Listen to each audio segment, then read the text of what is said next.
we're going to start off by, this whole chapter is about identities. We're going to start off with some basic identities that you've already seen. The Pythagorean identities will be identities that sort of come along for the ride all the way through calculus, and even in other classes beyond calculus, depending on what your major is.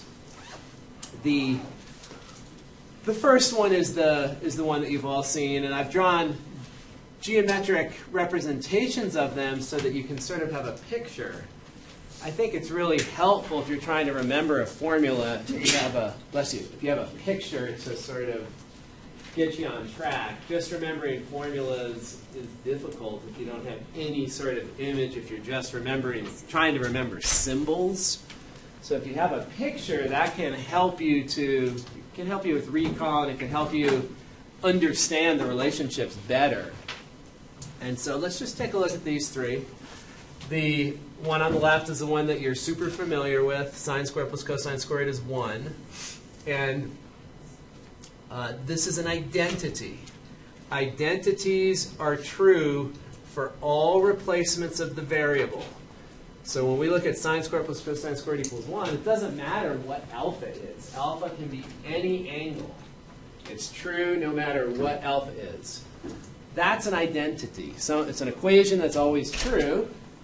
Unlike in college algebra, most of the time you were dealing with conditional equations. So in college algebra, you would solve an equation and you would get, this is true if x is 2 or 5. Right? You would have a condition. You would say that that equation was true only for particular x values. Identities are true for all replacements of the variable. I put all in parentheses. When we look at the second one here, this is also considered an identity. And all is in parentheses because there are some values of the variable that could cause your equation to be undefined. We kind of throw those out. When we say it's an identity and we say it's true for all replacements of the variable, we mean all replacements of the variable as long as it's not going to cause a function to be undefined. You know, for example, in the second one, we know that tangent of pi over 2 is equal to what? Tangent of pi over 2, or tangent of 90 degrees, is undefined. So this equation here, it's understood that that's true for the domain of the equation. It's true as long as an alpha value doesn't cause it to be undefined. So tangent of 0 is 0 degrees. Tangent of 90 degrees is undefined. So it's true as long as you're not at one of those two terminal points, at 90 or 270. That's where tangent would be undefined. And similarly over there for cotangent. Cotangent is undefined at these edges, so this is true as long as you're not at the terminal point at 0 or 180. Okay, so picture for the first Pythagorean identity here, the primary one, the one that we deal with most of the time. That picture is a picture that you're familiar with. This is a cool picture for the next Pythagorean identity. Before we analyze the picture, though, let's just make sure that we agree with the analytics here. Let's make sure that we agree that that is the right equation. And let me erase what I just wrote over here. We can get to that very easily by taking our first Pythagorean identity and dividing it by something all the way through will give us that second equation. And what quantity would I divide that first Pythagorean identity by to get to the second? Cosine squared. Yep, that's right. We divide by cosine squared of alpha. We divide everything by cosine squared of alpha. That will give us the second equation. Everybody agree with that? So that's how we can analytically sort of see how to get from this one to that one. So this is the most important one to remember then. If you can remember that one, you can build this one really quickly with a quick division by cosine squared. And what would you divide it by to get to the third equation? you would divide each term by sine squared. Yeah, if you divided each term by sine squared, you would get to the third Pythagorean identity. 1 over sine squared is cosecant squared. Cosine squared over sine squared is cotangent squared. And sine squared over sine squared is 1. All right, so that's how you get to them algebraically. So you reconcile the formulas. Let's look at them geometrically. This second one, let's think about that for a moment. So what we've done is taken the terminal ray and extended it beyond the terminal point. So if I've got this angle alpha, I'm going to extend it beyond the terminal point until I reach a place that's vertical from 1, 0. And then make that right triangle. So I'm making this big right triangle that's outside of the unit circle. And my claim to you is that that picture, that triangle, has the property that the height of that triangle is tangent of alpha, and the hypotenuse of that triangle is secant of alpha. So this is giving us a visualization for what the values of tangent and secant are. So first let's convince ourselves that that's true. This little blue triangle and this big blue triangle are similar. Right? The angle alpha is there, the right angle is there, and that we've just grown it. But we still have the same exact angles, so they're similar, which means corresponding ratios must be equal. If we have two similar triangles, corresponding ratios are equal. So this is the one that we know right here, over here. And what is the ratio of rise over run here? What's rise over run? Sine over cosine. And sine over cosine is tangent. Right? Sine over cosine is tangent. So for the little triangle, rise over run equates to tangent of alpha. Now we look at the bigger triangle. The run is 1. We're on a unit circle. We've forced this triangle into a place where the base of the triangle has a length of 1. It's still similar to this one. If the base is 1 and the rise over the run has to match the rise over the run on the left, and the rise over run on the left is tangent, the rise over the run on the right has to be tangent. And if the base is 1, that forces the rise to be tangent. Everyone follow that? The rise over the run has to be tangent, and the base is 1, that forces the rise to be tangent. Okay. And then we have a right triangle, and we calculate secant squared. Secant squared, if we do 1 squared plus tangent squared, that's equal to secant squared from this algebraic property here. So we convince ourselves that the hypotenuse is secant just by looking at the formula here. So that shows us a picture of how tangent changes given your alpha. And if you imagine this triangle, so you can imagine at 45 degrees, the triangle would be right there, and the height would be, what would tangent of 45 degrees be? 1. We already know tangent of 45 degrees is the slope of the terminal ray. That's another way to think of the value of tangent. Slope of the terminal ray, rise over run.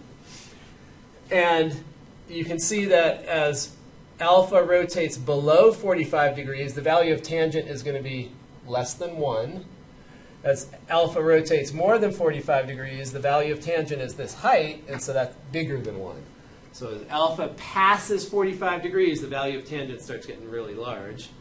But the value of secant is always going to be bigger than the value of tangent for a given alpha, because secant's that hypotenuse, and that's always the longest leg of a triangle. So secant will always be bigger. But this gives us a nice visual that as alpha rotates towards 90 degrees, we can see tangent growing, and we can see secant growing. Most important Pythagorean identity, the first one. This is the one that you'll see the second most all the way through calc. And the third one you see periodically, but not quite as much. These two you will see a ton in calculus. same thing holds here. We have a picture that will represent this identity, and it's we build this strange right triangle that has the horizontal piece being equal to cotangent, and still the hypotenuse is the reciprocal function for sine. So cosecant there and secant there is the hypotenuse. That angle alpha is also right there. And that's a visualization for that one. And it's important to sort of see it and understand it, but these two are the two that we're going to use the most.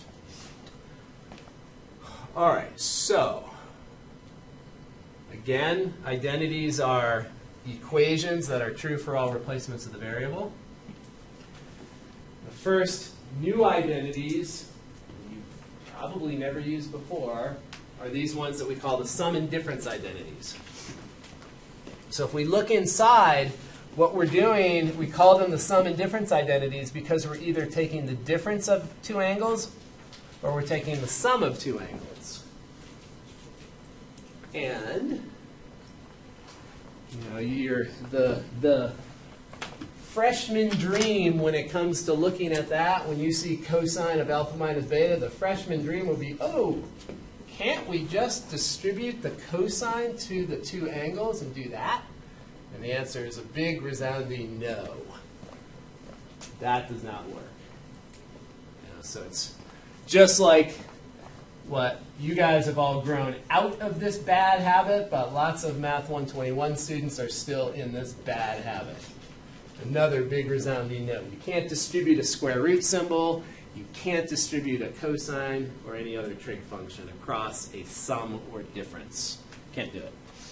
So what these formulas are telling us is how, if you do want to add two angles or subtract two angles, how you calculate the cosine and sine of those angles. All right. So those are the formulas. And you will be able to memorize these formulas by the end of today. I guarantee it. Everyone in here will be able to recite those formulas by the end of today.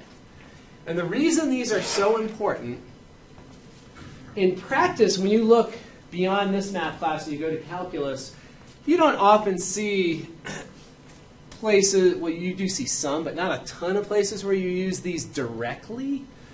But there's some super important identities that we're about to get to in the next few slides that you do use a lot in calculus. And they're generated by these four. And so if you can remember these four, it allows you to generate the other ones without putting a whole bunch of identities to memory. These will help us calculate some other identities. So let's first get these down. We have to memorize these within the next 15 minutes. Next 15 minutes. We can do it. We can do it. Even the back row. Everyone in here. All right, so let's identify a couple of properties that we see, a couple characteristics. The first thing we notice when we look at any one of these identities is that the right-hand side involves cosine and sine of each of the angles. So we've got two angles, an alpha and a beta. Don't think of the minus as attached to the beta. Think of the minus as separate. So we have alpha and beta, either subtracted or added. So we have two angles. And on the right-hand side, we are going to have four factors. There's going to be a sine and cosine of alpha, a sine and a cosine of beta. There's no repeats in any of the factors on the right side. It's one of each. All right, there's a cosine of alpha and a sine of alpha, a cosine of beta, and a sine of beta for all of them. So right there, that helps us. We know that there's only four factors that we have to place. All right. So let's look at this. Here's our bigger patterns that I want to identify. So I'm going to refer to the alpha as the first angle, beta as the second angle, and again, the minus we're not attaching to it. So if this was a pi over 2 right there, we wouldn't think of the angle as minus pi over 2. We're just looking at the number to the right of the minus sign. So we have two angles, first angle, second angle. And then over here, this is the way I like to think of it.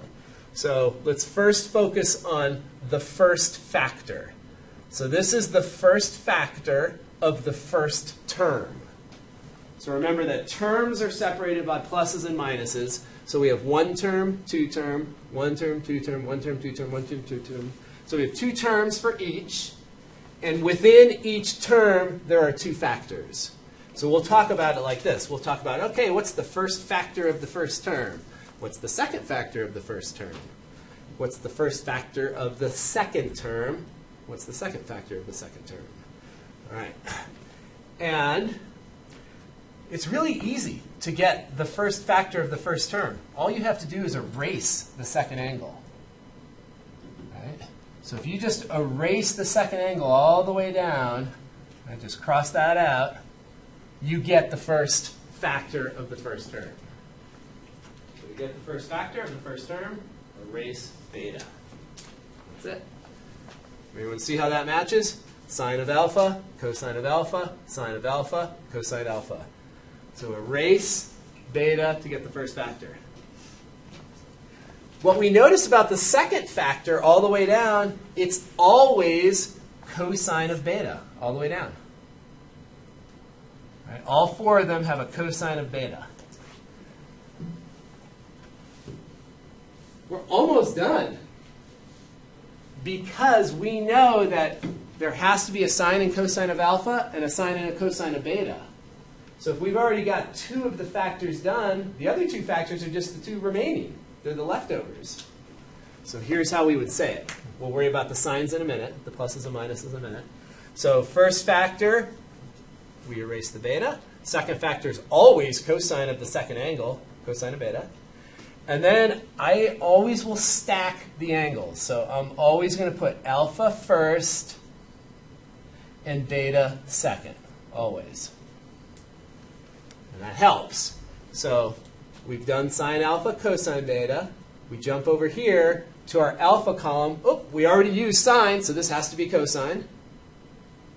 And then we jump to the beta column. We already used cosine, so that has to be sine. So process of elimination allows us to get those second two factors really quickly. And then the last thing, the pluses and the minuses. And if you look at sine, for sine, the signs are the same. And that's what I say to myself. I don't know if that's not an acronym or whatever it's called. What are those memory tricks called when you say something that helps you to remember how to do something? A mnemonic? Mnemonic, I think that's what it's called. That's my wife, she would know. Mnemonic. Okay, so for sine, if you're doing one of the sine identities, the signs are the same. And if you're doing cosine, they're opposite. So here's a cosine with a plus, so that's opposite. Cosine with a minus, it's opposite to a plus. And that's it.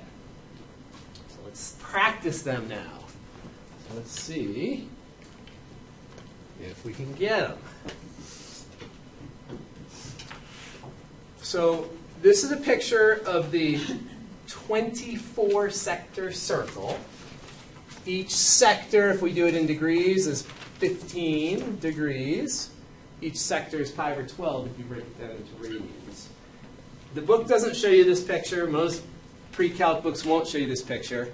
But the reason I want to show it to you is that one of the primary applications of the sum and difference identities is finding exact trigonometric function values for the blue angles that I have up there, for multiples of 15 that aren't also multiples of 30 or 45.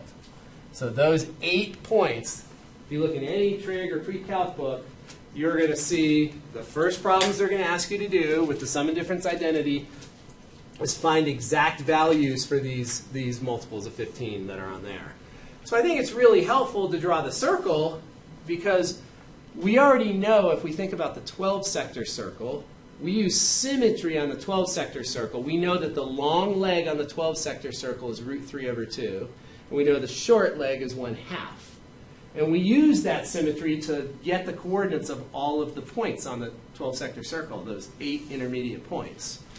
So the 12-sector circle we're dealing with, you can with those points. And we use the symmetry of the circle to figure out what those are. And if you look here, the same thing applies.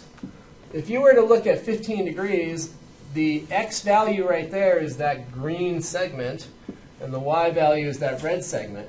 So we still are going to have what I call a short leg and a long leg. So the short leg is that red leg there, and the long leg is that green there. And so if we were, say, down here, we would say, oh, the x value here is -1 times whatever the number is that we're going to get for the short leg.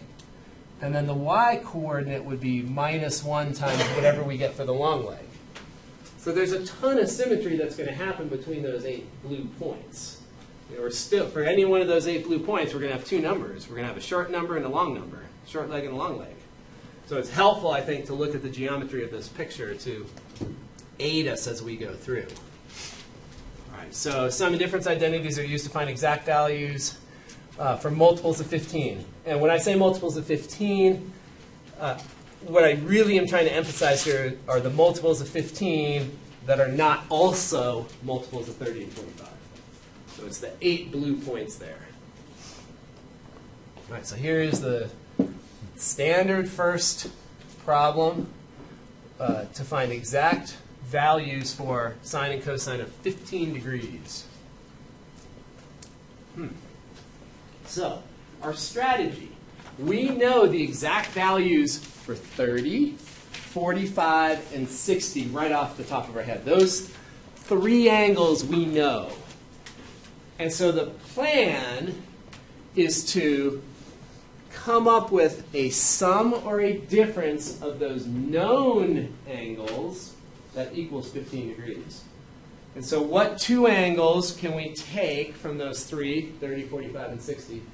What 2 can we take and form a sum or a difference that's equal to 15? 45 and 30? Yep, absolutely. So if we do, so that's, and there's others, right? You could do 60 minus 45 too, right? So if we make this 45 degrees minus 30 degrees, that is sine of 15. And now we're in the sum and difference territory. We have a first angle of 45, a second angle of 30. This would be called a difference, so we'll use a difference identity.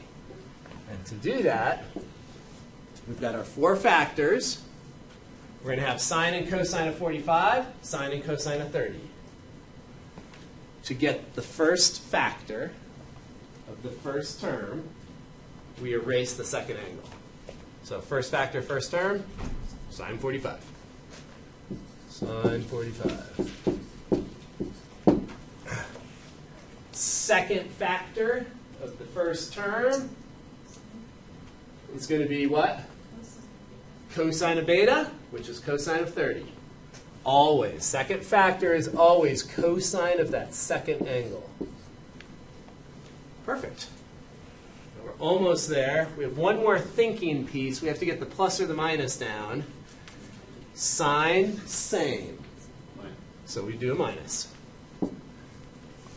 And then we're just doing the process of elimination. We're thinking of our alpha column and our beta column. We've got our alpha, our beta. We've got our alpha, our beta. So then we go to another alpha. We've already used up sine of 45. So what factor has to go there? Cosine 45. So that's our alpha column. And then back to another beta column. So we have to have what as the fourth factor, as the second factor of the second term? Yeah, sine 30. Exactly. Okay. So now we just evaluate. Sine of 45 is root 2 over 2. Cosine of 30 is root 3 over 2. And again, root 2 over 2 and a 1/2. So this gives us root 6 minus root 2 all divided by 4. 4 is the denominator for each of those terms.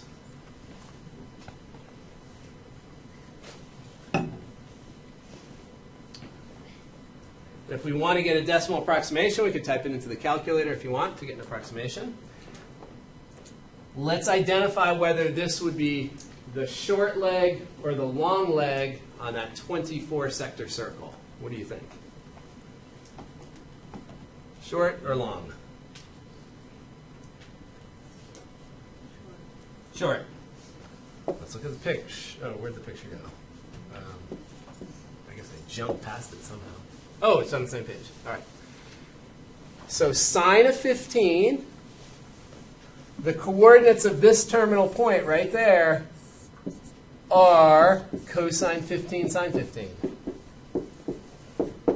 And we just calculated sine of 15. So sine of 15, that is the short leg, right? That's the y coordinate there, and the y is shorter than the x. So that's the value for the short leg. Now, and forever forward, short leg on the 24-sector circle is root 6 minus root 2 over 4. Okay. Let's find the long leg. The long leg will be cosine of 15. And we can set this up identically.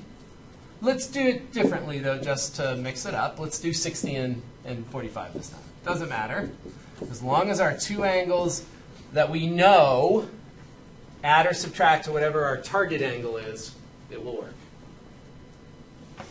So 60 minus 45 is definitely 15, so we're good. So first factor of the first term, cosine of 60. So to get the first factor of the first term, we erase the second angle. Just put a hand over your second angle. There's your first factor. How about the second factor of the first term? Cosine 45 will always be cosine of the second angle. Always. So cosine of the second angle. And then we have to contend with the plus and the minus. The one we did above was a sine, and for sine it's the same. For cosine it's opposite. So that's a minus, this is a plus. This is always opposite for cosine. Sine same, cosine opposite. And now we have our columns to keep track of. We've already done an alpha and a beta, so we have to do an alpha and a beta, and what has to go here? Sine 60, right? That's the alpha column. And so we've already used cosine 60, so now we have to use sine 60. And then sine 45. Not crazy difficult. The patterns there are super, super helpful in getting this process down pretty quickly. All right, so let's evaluate. Cosine of 60, so you should be visualizing the 12-sector circle, cosine of 60, so 60's up there. Cosine's the short leg on the 12-sector circle at 60 degrees, so cosine will be 1/2. And then root 2 over 2. Sine of 60 is the second coordinate at 60 degrees, so that's going to be the longer leg, which is root 3 over 2. Root 2 over 2. And I'm just going to reorder the numerator. So we get a root 2 over 4 and a root 6 over 4. And they're being added. They have the same denominator, so we combine the numerators. And I want to just write it in the same order as the one above. And you can see that, let's see, this is the, we said this was the short leg. And this is the long leg. Pretty similar looking expressions. Just change the minus to a plus, and you have the long leg. So, short and long.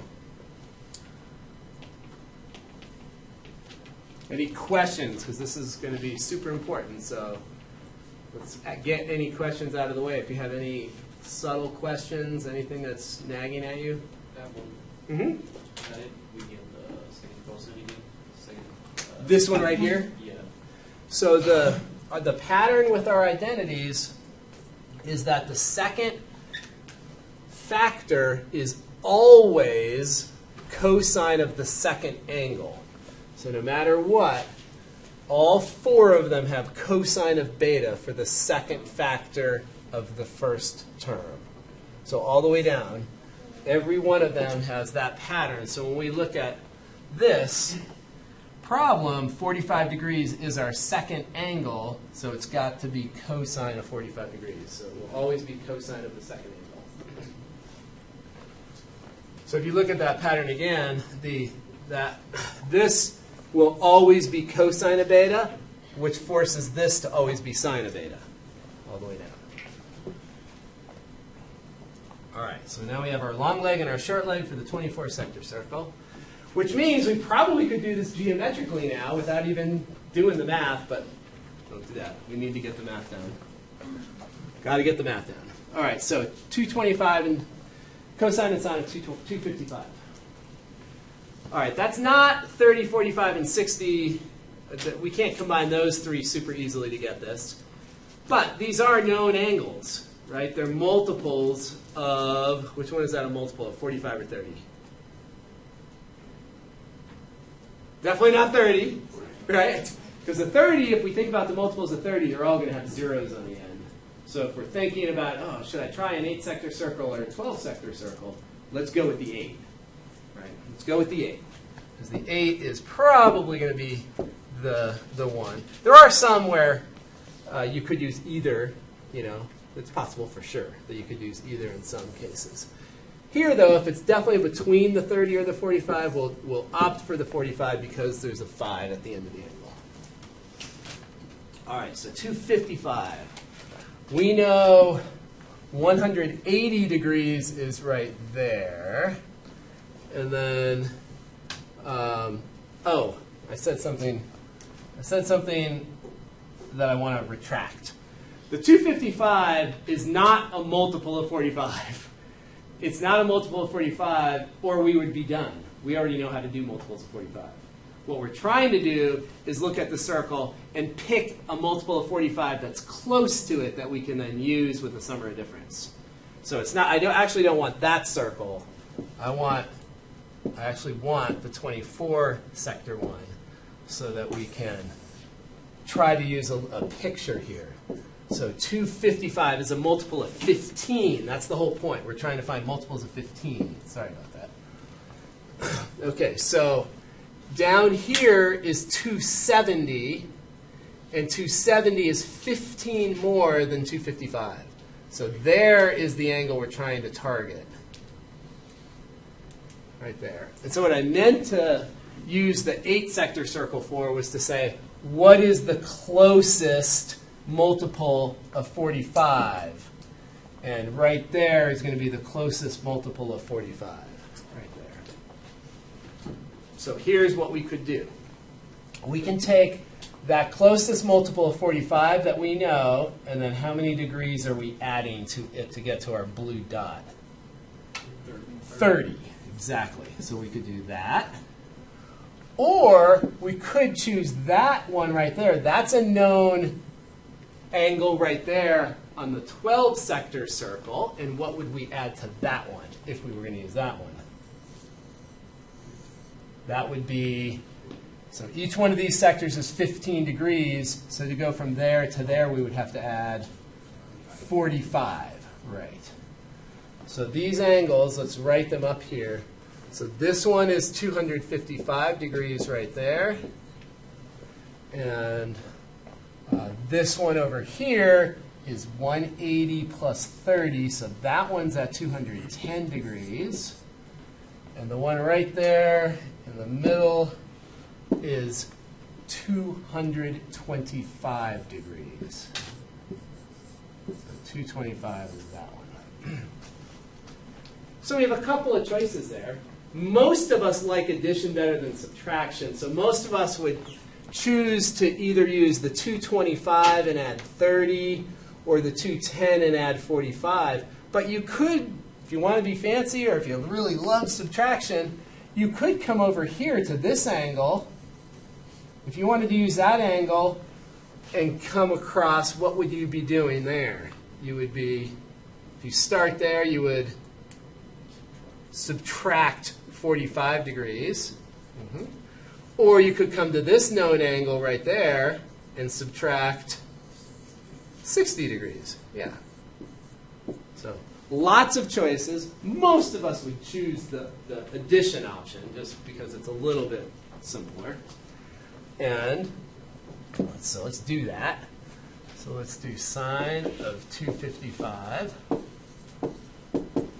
And I think it's easier to look at the picture to come up with your differences. If you can do it in your head, that's fine. I mean, you could subtract 45 from that or subtract 30 from that and just see if it's an angle that will work. All right, so let's do the red one here. Let's do 210 plus 45. So we're going to make this 210 plus 45.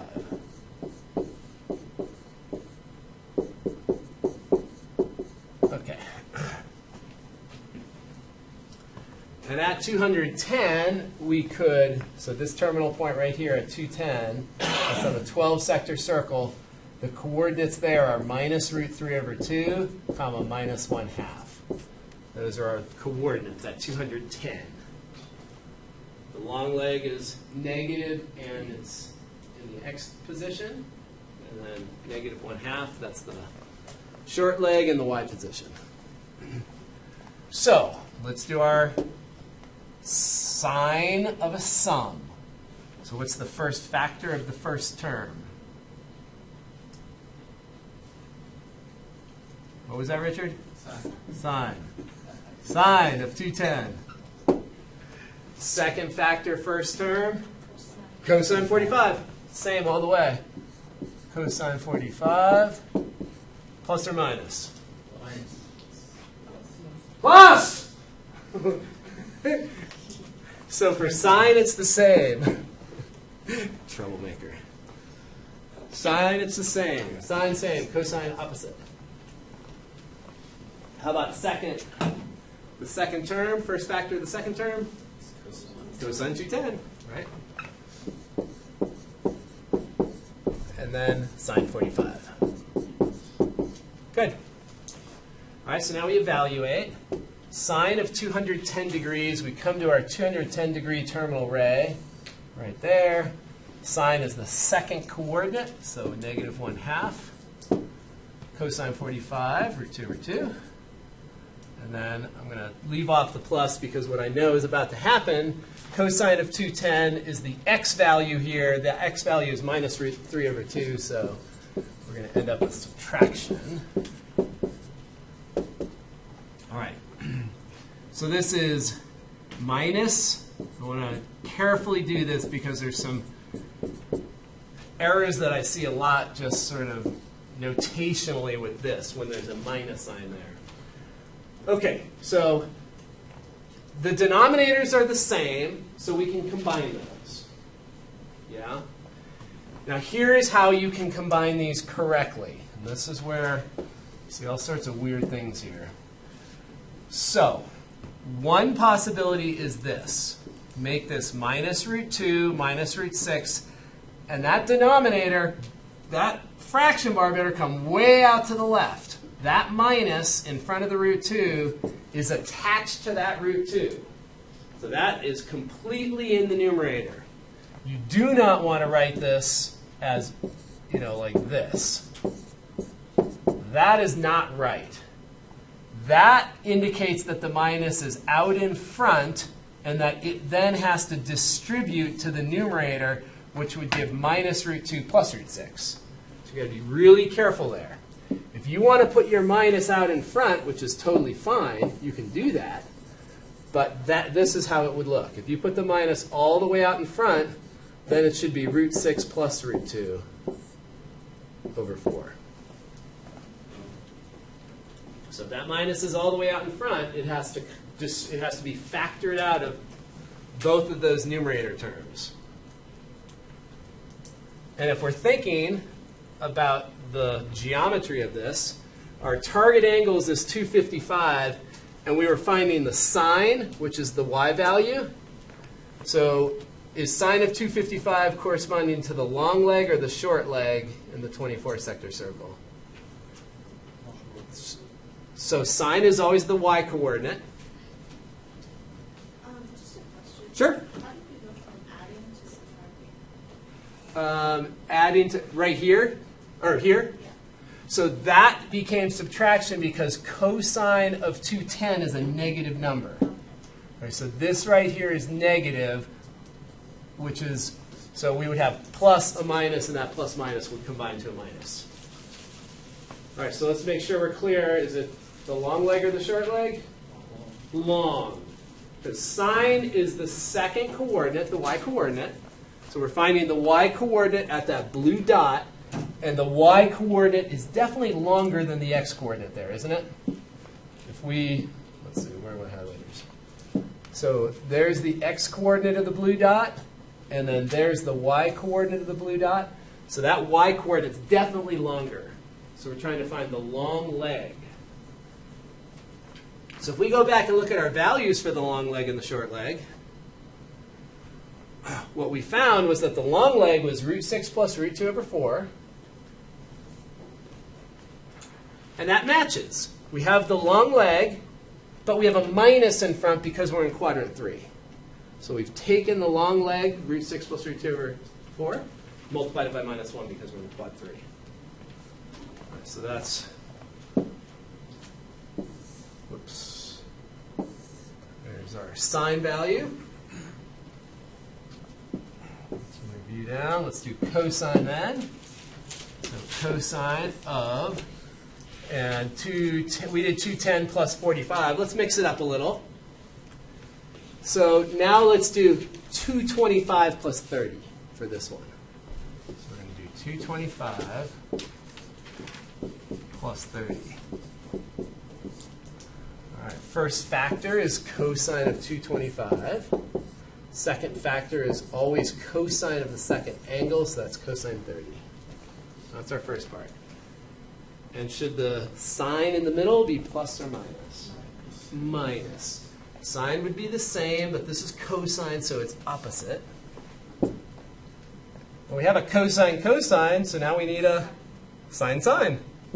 So we need sine of this angle and sine of this angle. And then we can do our evaluation. Cosine of 225. So 225 cosine, we're in quadrant 3. So both are negative. So we're going to have negative root 2 over 2 for both cosine and sine. So minus root 2 over 2. And cosine of 30 is root 3 over 2. And then minus sine is minus root 2 over 2. And then sine of 30 is 1/2. So here we get minus root 6 over 4 plus root 2 over 4. So two ways to combine these. When we combine these numerators, that minus sign, it's got to stay attached over here to the minus 6, to the root 6. So if we're going to combine these numerators, that minus better be nice and neatly tucked into the numerator of that fraction, because it's attached to that root 6. If you wanted to put a minus all the way out in front, you can, and here's what that would look like. So if you factor that minus to the front, you would have that expression. And the this part right here, that is the short leg.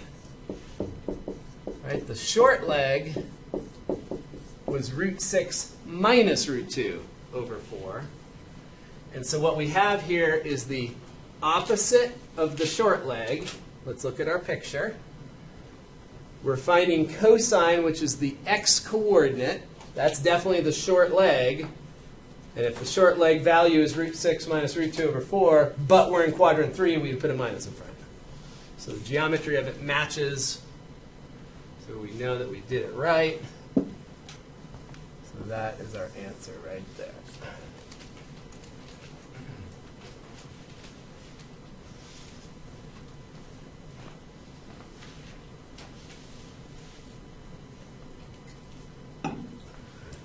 Space to do two of those on here.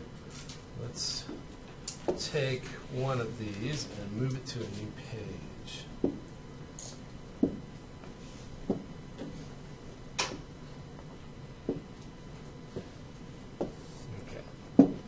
All right, let's do one in radians. In radians, it's a little harder. With the degrees, with the 255, you could say, oh, if I subtract 45, I get 210, and that works. With radians, it's a little bit trickier. And so drawing the picture is super helpful.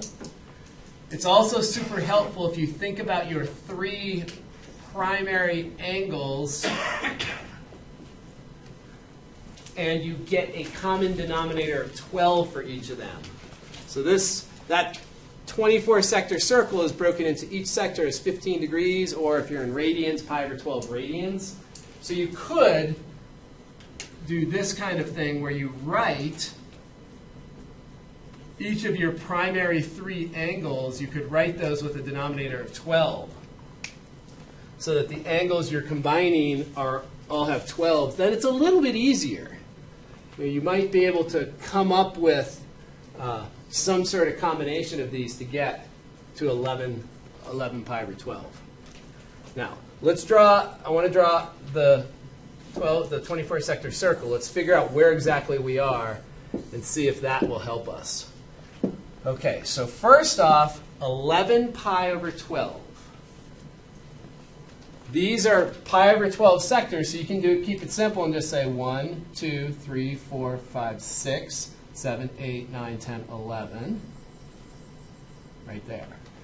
Or you could think to yourself, pi is right there. That's 12 pi over 12. 12 pi over 12, we subtract off 1 pi over 12 to bring us to 11 pi over 12. So you can think of it that way also. Pi is all the way over, so 12 pi over 12, subtract 1 pi over 12, and you'd be right there. All right.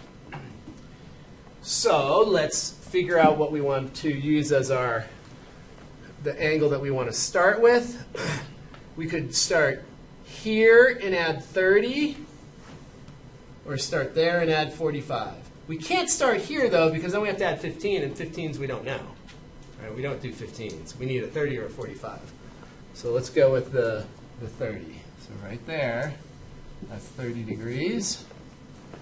So we have to know that angle. That's on the 8-sector circle. There's 90 plus 45, so that's at 135 degrees right there, that red one. Oh, and I should be in radians. We're supposed to be doing this in radians, so let me erase those degree angles and let's put them in radians. All right, so we said that that's 30 degrees, which is the same as pi over 6 radians. And if we're in radians, this angle over here is 3 pi over 4. It's 3/4 of the way to pi. All right, so we will have sine of 11 pi over 12. We're going to write that as sine of 3 pi over 4 plus pi over 6.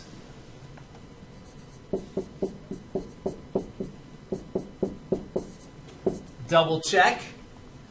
You would multiply the first angle by 3 over 3, second one by 2 over 2 if you were going to combine them. So you'd have 9 pi over 12 plus 2 pi over 12. 9 pi plus 2 pi is 11 pi over 12. So just double check that you have the right fraction breakdown. And then we're good to go. What's the first factor of the first term? Sine of the first angle, so sine of 3 pi 4ths. Second factor, cosine of pi over 6. Exactly. And then plus or minus. Everyone clear on the plus there? So sine same, cosine opposite. And then we fill in our two missing factors. Again, I think it's super helpful to just keep your angles in order. Call that alpha, call that beta.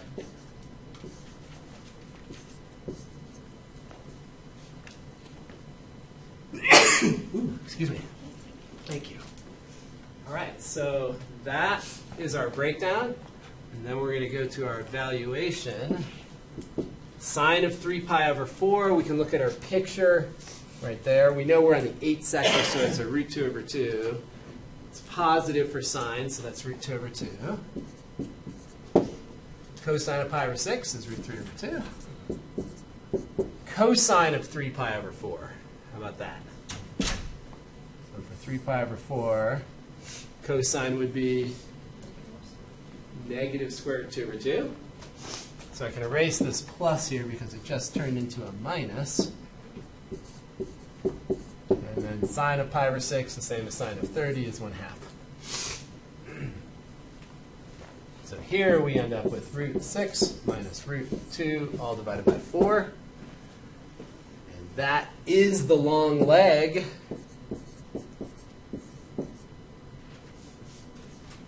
No, that's not the long leg. That's the, there's a subtraction in it. It's the, which one has the subtraction, the long or the short? Short. Yeah, short leg has the subtraction in it. So the short leg, and that's what we expected. We were trying to find sine, and sine is the short leg at that blue dot there. So that we geometrically, we kind of expected, we should have expected to get root 6 minus root 2 over 4. Say again? How do we get the 3 pi over 4 and the sine? This one right here? Yeah. Okay, so what we do, we're looking at our 24-sector circle. We want to get to this blue dot here. That blue dot is the one that's at 11 pi over 12. So we're trying to get to the blue dot. And so we're asking ourselves, the black dots here we know. Those are all multiples of 30 or 45. So we're saying, okay, if I want to get to the blue dot, I can start here at this red dot and add pi over 6 radians, 30 degrees. Or I could start at this black dot and add pi over 4 radians, or 45 degrees if I started there. So we chose to start right there, and that's at 3 pi over 4. So that's on the 8-sector circle at 3 pi over 4, or 130 degrees. So that one right there, that's right in the middle of quadrant 2. So that's 3 pi over 4. So if we would have chose the other black dot, if we would have chose this black dot there, we would have added 60 degrees or pi over 3 radians. What is the angle for that dot there? What would that angle be? So it's 120 degrees. Or if we did it in radians, this is pi over 6, so it would be 1 pi over 6, 2 pi over 6, 3 pi over 6, 4 pi over 6, which reduces to 2 pi over 3. So if we wanted to use that dot, we would do 2 pi over 3 plus, not pi over 6, a little bit more than pi over 6. If we were going to use that dot right there, we would do 2 pi over 3 plus pi over 4, 45 degrees, because there's 3 sectors of 15 degrees, which is 3 sectors of pi over 12, which is pi over 4. So we could choose to do either one. We chose to do the multiple of pi over 4. So there's always two obvious choices if you're going to add. Now, if you wanted to be fancy, of course, you could have come down here and subtracted to get it also. If you want to try it, if you want to do it the slightly more complicated way, use subtraction. All right, let's do cosine of 11 pi over 12. We'll just use the same angle breakdown. We don't need to make our work any harder. So let's just use the same angle breakdown.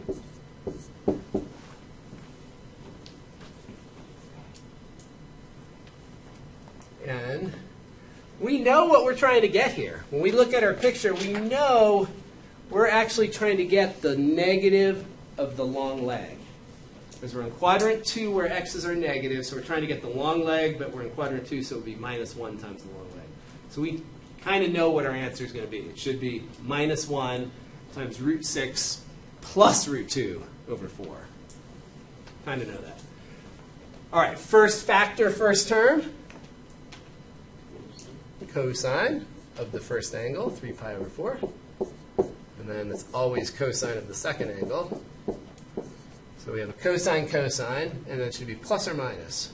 Minus Sine same, cosine opposite. And then fill in the two missing blanks, sine sine. Sine sine.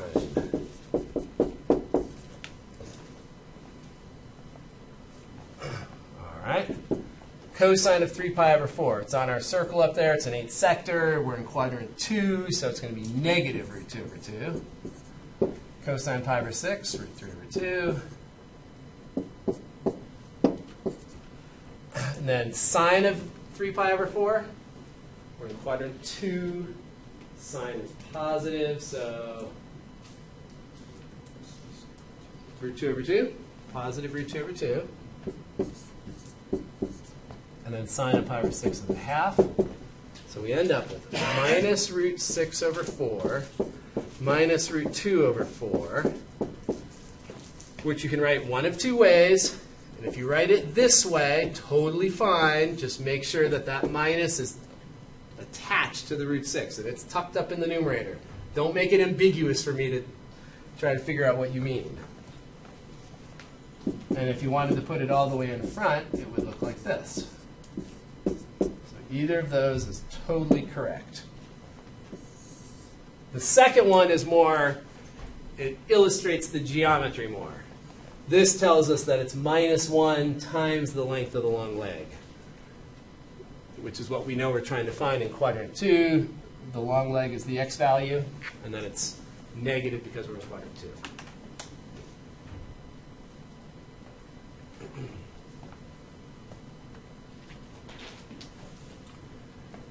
All right, now it's time for you to try one.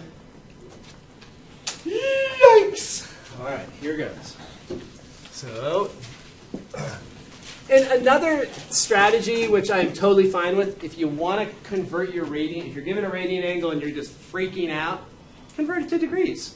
That's totally fine. Because in the end, you're finding a trig value, which has nothing to do with radians or degrees. Right? When you find a trig value, sine of 60 degrees or sine of pi over 6 radians or whatever, you're getting a number. It doesn't really matter whether you got there from degrees or radians. So if you really don't like working in the radians, switch it to degrees. Ideally, you get more comfortable working in radians and thinking about adding and subtracting the fractions. But if you really can't, then go for it. I will draw the 24-sector circle up here for you so that you don't have to try to draw that on your paper. But that's all I'm going to do. So you figure out where you are and how you get 23 pi over 12 broken into two angles for which we know the trigonometric function values.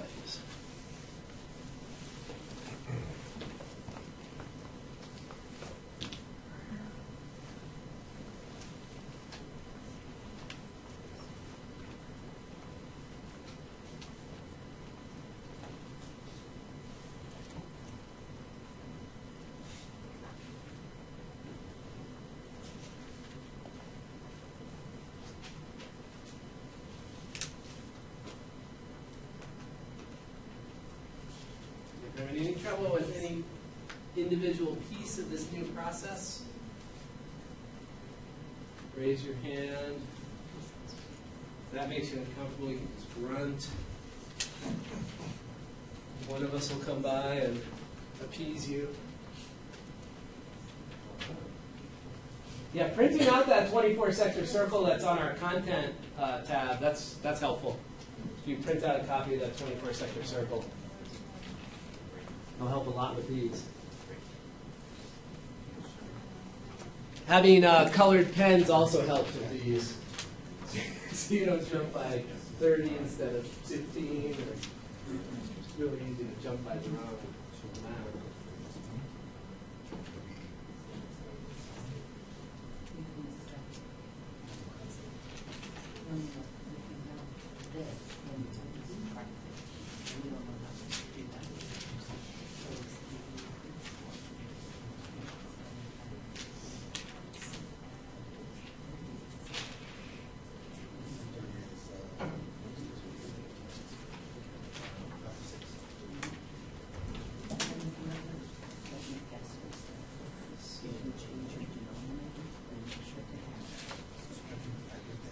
Which quadrant? Yeah.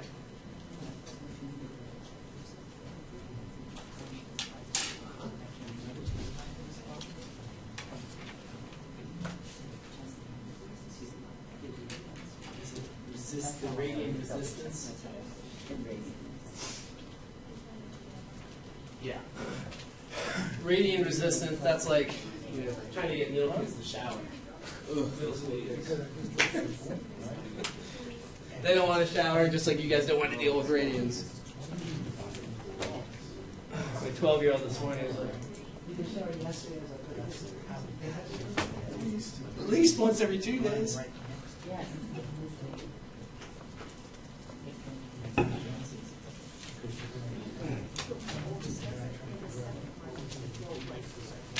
Opposite. People like go here and go shower. I know. I know. Come on. Anyone know the band Mana? In here? Anyone know Mana? Saw them last night at the Pepsi Center. They're so good.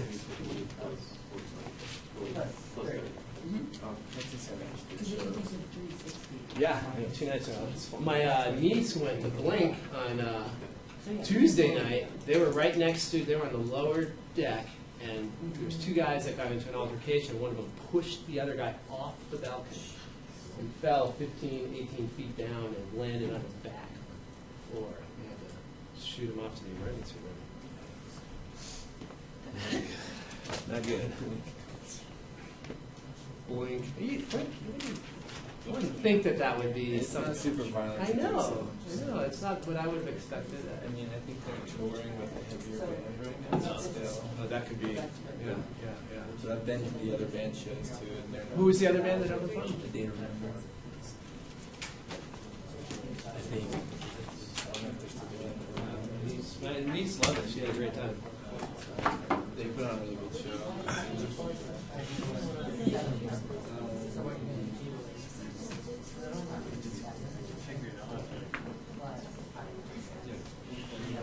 I assume everyone knows where we are on the circle, 23 pi over 12. And one thing that's using an angle on the 8-sector circle is super easy because it's always root 2 over 2. So I'm going to choose this one right there.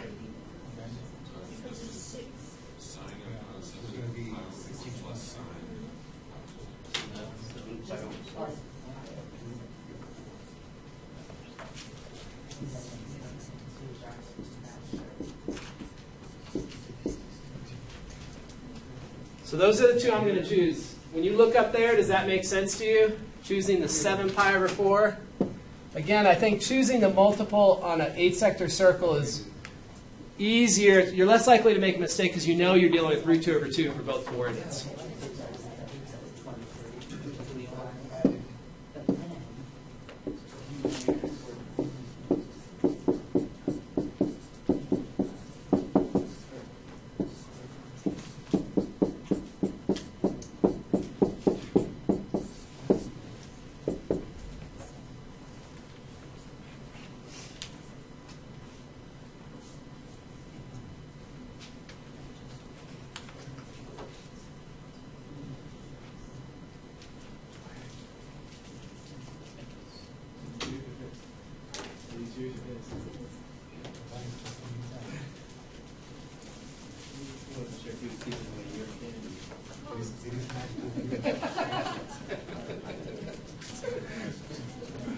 We like magic. Yes. Math magic. Oh yeah, that guy. Have you seen that guy, the math magician guy? Oh, that I guy's thought that was nuts. Andy. There's a guy, his name is, I forget his name. He does multiplication of like 6-digit numbers in his head, and it was really nutty. All right, let me finish this one off, and then we'll go take a break. Sine of the first one, so we take sine of the first angle, and then cosine of the second. Plus or minus? Plus. And then we just fill in the blanks. So we have cosine 7 pi over 4 and sine of pi over 6.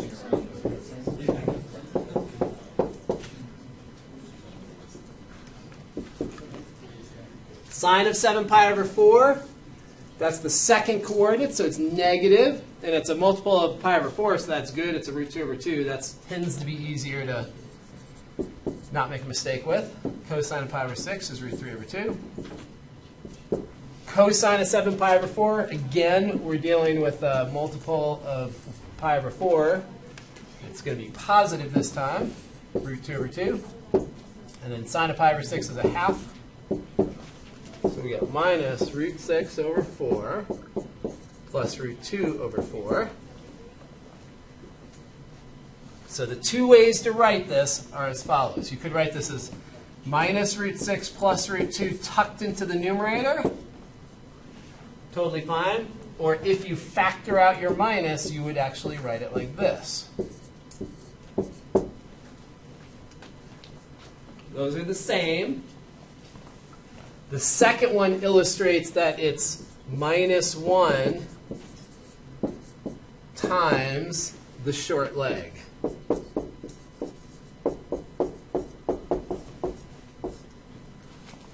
So that would be our answer. When we look up there, that's what we're trying to find right there. We're trying to find sine, which we see as the short leg, but it's in quadrant 4, so it should be negative. So we get negative 1 times the short leg. All right, let's take 10. Take a break. Stick around if you have a question or you're stuck on one part of this, and I'll help you. Okay, the cosine, I don't think we need to go through that right now. You can work on the cosine one. If you get tangled up, we'll go over it next week. Let's move to our next group of identities. So these ones are called the double angles. And I'll probably mention this a million times. The ones that you need to memorize are for sine and cosine. I won't have you memorize any of the tangent identities. Of course, if you have the tangent identity in front of you, like for your homework, or if I gave it to you on a test, I would expect you to be able to use it. But I'm only going to ask you to know the sine and cosine ones. And another reason is that for tangent, if you know sine and cosine identities, you can always form tangent. You can always say tangent is sine over cosine, so if you know a sine and cosine identity, that works. So I won't have you memorize the tangent one. All right, so these double angle identities, very similar to the last ones we looked at, in the sense that you can't, like if you have cosine of 2x, you cannot just factor out the 2. Right? That does not work. So what we're trying to do is figure out a way to find exact trigonometric function values if our angle is doubled. So if our angle is not just x, if our angle is doubled to 2x. All right, so that's what these identities are for. Now, when you get into calculus, you're going to use them for a ton. These angles here, these identities, the double angles, are used a lot in Calc 2. Calc 2 in particular, you'll see those quite a bit.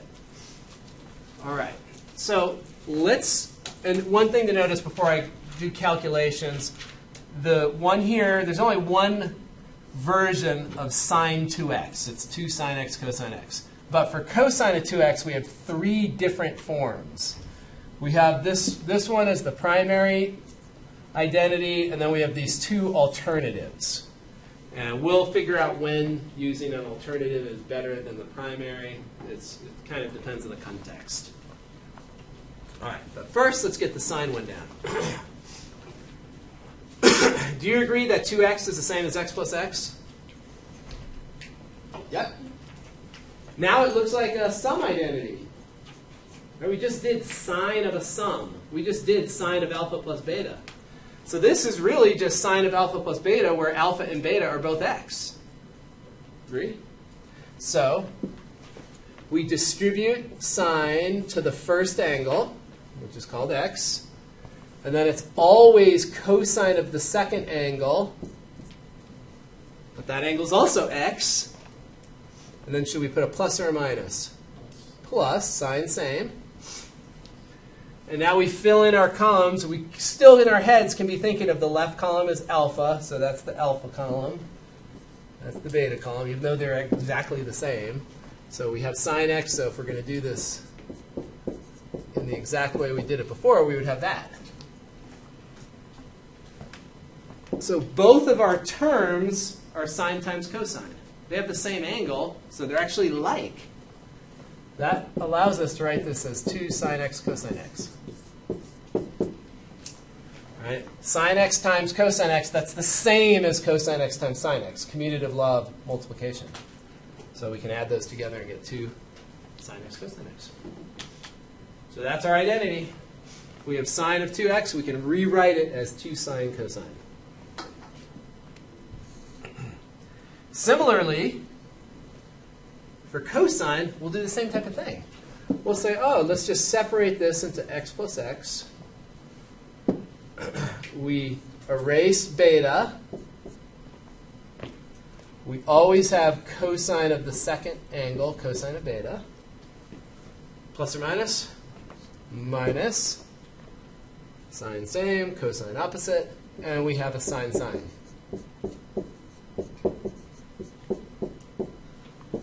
So this gives us our primary double angle identity for cosine.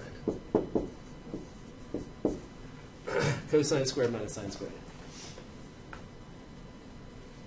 All right, so any questions on generating those first two double angles? You can get in your, as you're trying to remember this one in particular, if you're thinking about this, what a lot of people, you kind of remember, a lot of folks will remember, oh, it's cosine squared minus sine squared, or wait, was it sine squared minus cosine squared? Like, there's a lot of folks that sort of get to the point where they can remember that it's one or the other. But if you remember your cosine of a sum identity, you know that the cosines are first. Right? It's always going to be, if you're dealing with cosine of 2x, you've got a cosine out here, so you know that cosine is on the left. So you know it's not going to be sine squared minus cosine squared if that's the game that's going on in your head, if you can't remember which way it goes. For any of these sum and difference identities, whatever function's on the outside, that's got to be on the left, right there. So that helps you to remember that this is going to be cosine squared minus sine squared. Okay. Now these alternative ones are fairly easy to come to terms with. And our primary Pythagorean identity is this. Sine squared plus cosine squared equals 1. It's super important to get to the point where you can look and recognize a Pythagorean identity that's been modified a little bit. So for example, you could move the cosine squared to the right. That's still just the Pythagorean identity, just moved a little bit. So every time you see a sine squared, you could think in your head, oh, that's the same as 1 minus cosine squared. So in other words, up here in this identity, oh, we could replace sine squared with 1 minus cosine squared. And that would still be equal. So let's do that. So we have cosine squared minus the quantity 1 minus cosine squared. And then if we distribute the minus sign there, we'll end up with cosine squared of x minus 1 plus cosine squared of x. So we're going to end up with 2 cosine squared of x when we distribute that 1. So that's our first alternate form for the cosine identity. That's our first alternate form. Maybe the alternate forms we should put in a different kind of box. All right. So that said, we can also take the Pythagorean identity and solve it for cosine squared. We could say, well, cosine squared is the same as 1 minus sine squared. And if we come up here and subtract sine squared from both sides, that's another way to write cosine squared, is 1 minus sine squared. And if we do that, we can substitute it in. So, or we'll have it equal to, replace cosine squared with 1 minus sine squared.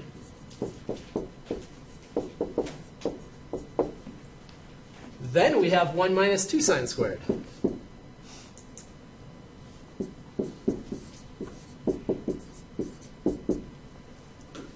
So those are our two alternate forms. And we find those from our primary form for cosine of 2x, and then use the Pythagorean theorem, our primary Pythagorean identity.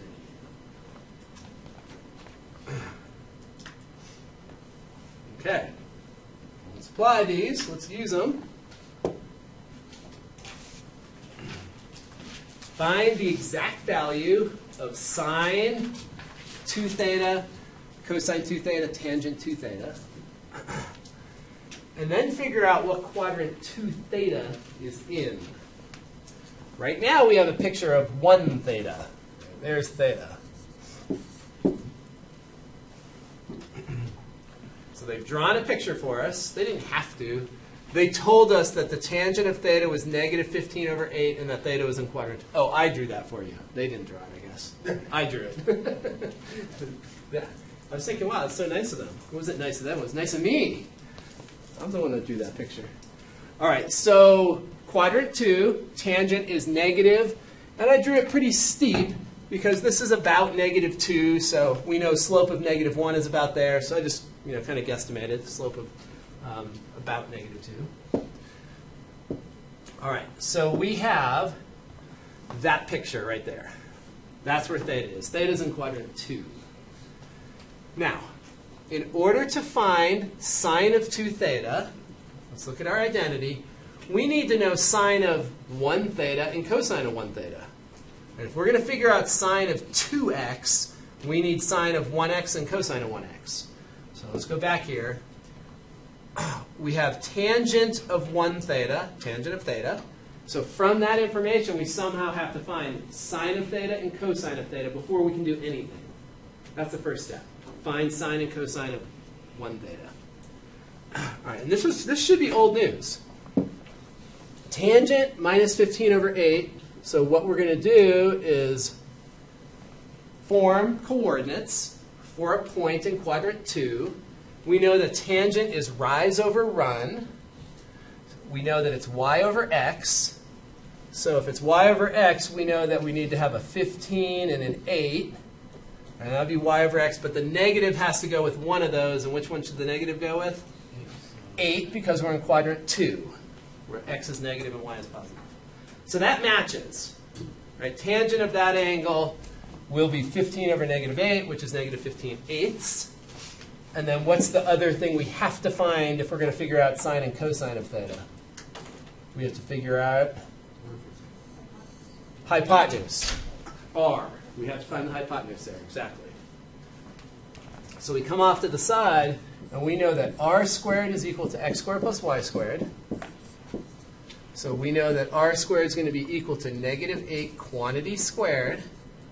Make sure you wrap up that negative 8. Otherwise, the negative doesn't disappear if it's not in parentheses. Enough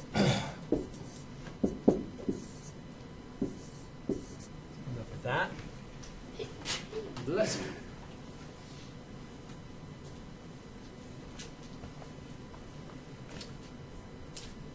Okay, that allows us to conclude this. So that tells us that sine of theta is 15 over,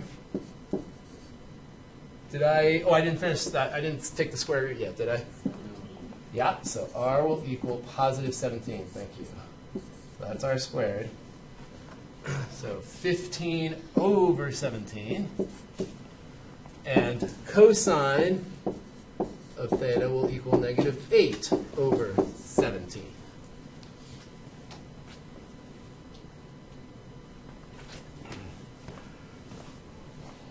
All right, now we're good to go. We're good to go with our sine of 2 theta formula. The sine of 2 theta is 2 sine of theta, cosine of theta, all multiplied together. 2 times sine theta times cosine theta. Once we have sine and cosine of 1 theta, just multiply them together. We're zipping along. So 2 times 15 over 17 times negative 8 over 17.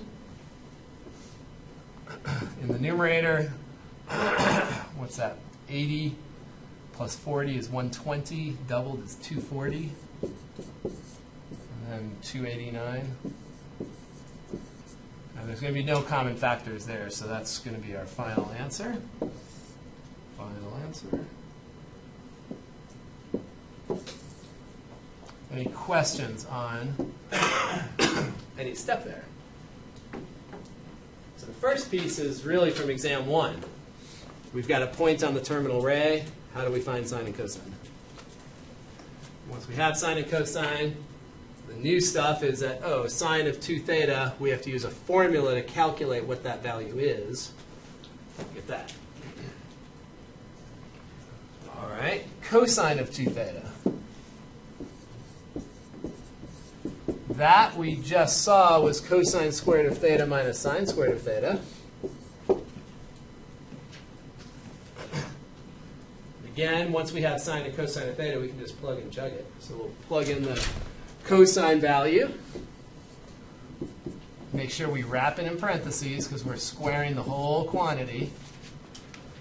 And then our sine value, 15 over 17 squared. So here we'll have 64 over 289 minus 225 over 289. So that will equal something over 289. 161? Thank you. So we'll get that. Now we should double check that that has no common factors. The calculators these days are beautiful if you do the fraction thing.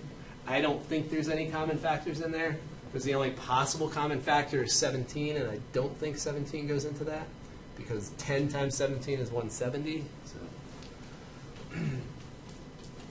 all right, so that's how we use them, the double angle identities.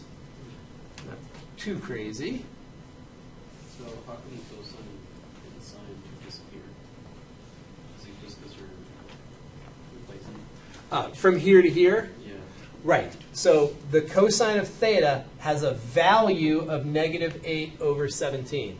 Cosine of theta is equal to that. So whenever we see cosine of 1 theta, we can replace it with negative 8/17. So right here, cosine, this is cosine times cosine.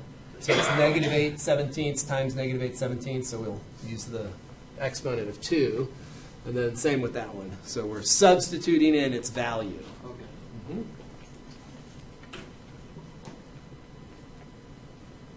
Any other questions on that?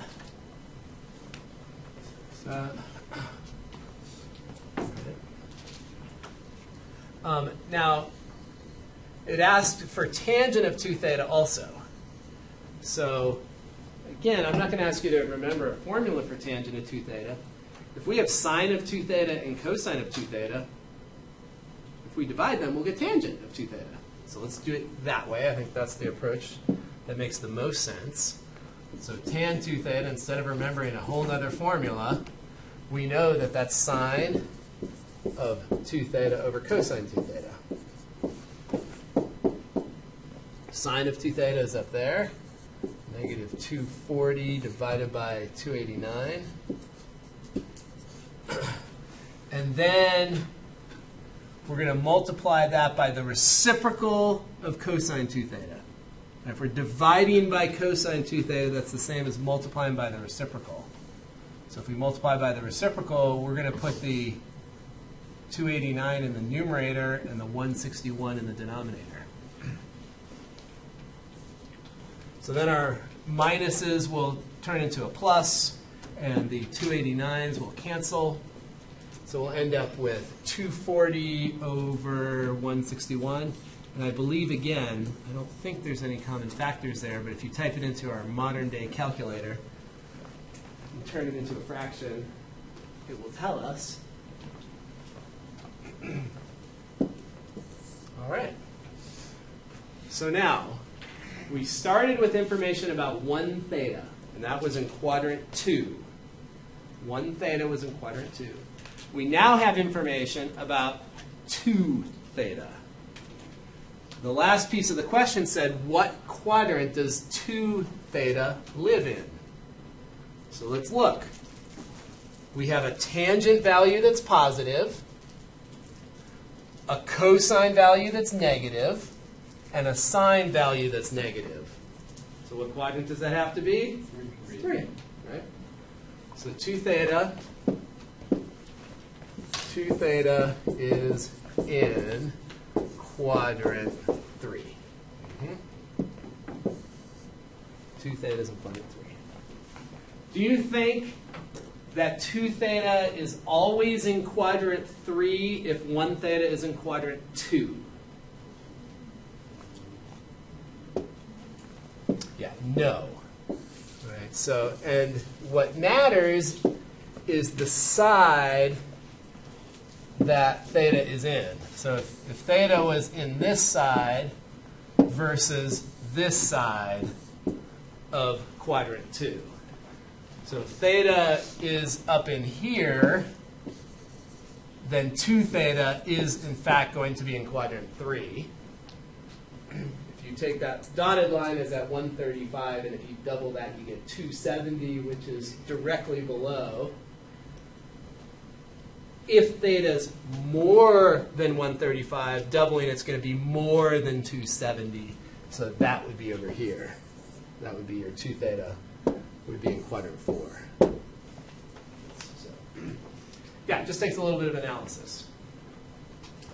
A bit of analysis.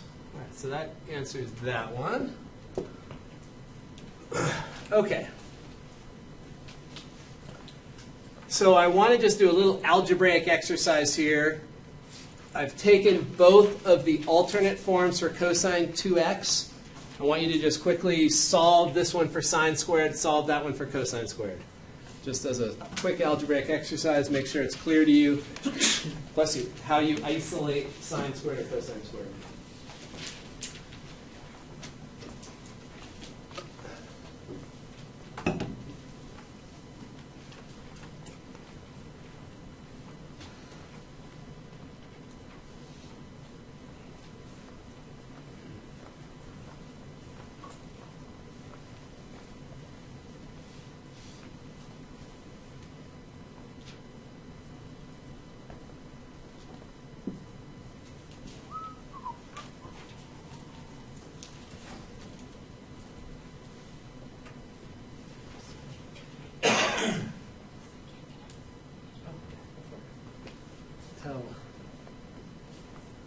Pray tell.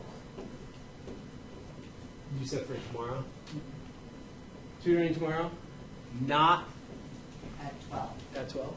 It's at 1. I can't get out of a meeting. I'd much rather tutor than this. Definitely. So, upstairs. Friday at 1, a little bit of math. Exciting. Sounds like an awesome way to start the weekend. All right, so this isn't supposed to be hard, just trying to isolate the sine squared. So on this first one, I would move it over to the left by adding. I'll do it step by step just to make sure. Subtract off the cosine of 2x.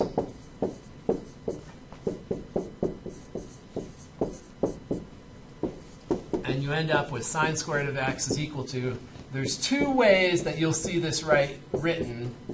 You'll see it like that, or sometimes the form that folks will write it in, they'll distribute that 2 into the numerator and write it as 1/2 minus 1/2 cosine of 2x. Either one.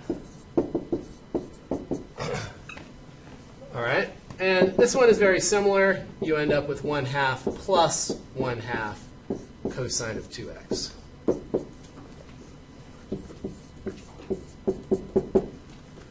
So very similar. These are used a ton in Calc 2 in particular, but also in Calc 1 a little bit. These are called the power reduction identities.